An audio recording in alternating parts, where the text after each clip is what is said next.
In this lecture today, I learned a lot about interview skills and what to put on your resume, as well as what not to put on your resume. So we learned a little bit about how to format your resume and what to put on it, like experiences and work skills. If you haven't had an actual job, but you've done some volunteering, you can put it there as well. You want to put the name of the employer, where the job was, so the city and state, the job title that you had. If you didn't have a title, it's okay to create one. I've never really learned how to write a proper resume or how to have a really good interview. So by just covering the basics and how to do it well, it's definitely increases my knowledge. One of the main things I learned from this lecture was that you have to be concise, and that's really important for me to learn because I tend to drag on what I need to say, and I actually, since I'm only going to be a sophomore, I never written my resume, so it's good to know that I really shouldn't ramble, especially because I was shocked to find out that they only look at it for 30 seconds. In the interview portion of the lecture, I learned about how communication skills is one of the main things that interviewers look for. It's less about the actual work experience or work skills that you have. We learned a lot about what you should say and what you should kind of leave out and what kind of interactions you should have with the person who's interviewing you. A lot of the interview is not actually about your skills, it's more about your personality and getting to know how you would work in the social environment that's the workplace. This lecture has helped me an extremely large amount because now that I think about it, my whole knowledge of the resume and interview process compared to what has been in this whole lecture was pretty low. It was really important and vital information if you're going to be writing your own resume and if you're going to be going to an interview any time in your life.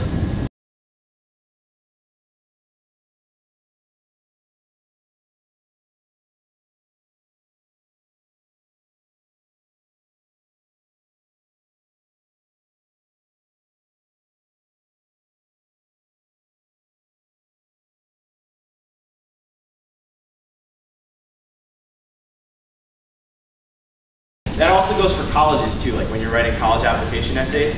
You don't want to put the name, you want to make sure that the name of the college that you're applying to is in there. So you don't want to say, I can't wait to go to Harvard, but you're actually applying to Northwestern. Because chances are that you won't get into Northwestern.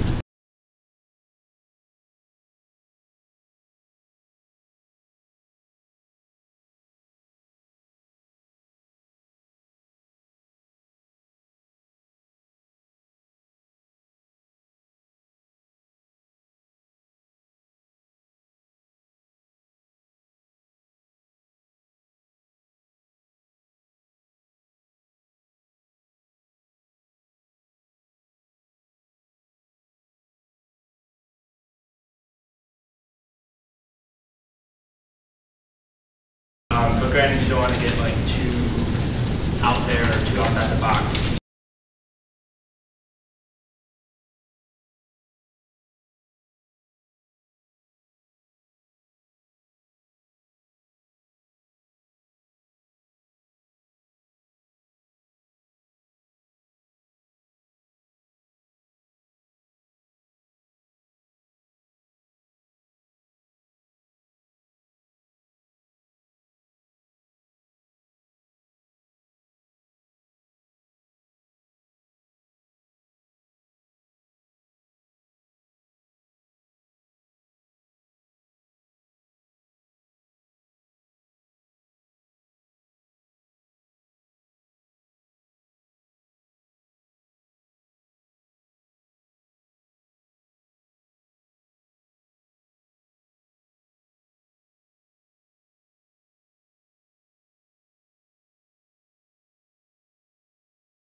I would probably format it a little bit differently. I would have a tendency to make it colorful, and that would not be a good idea that I learned. So, and probably not make it as thorough, make it more concise and clear and only a page long.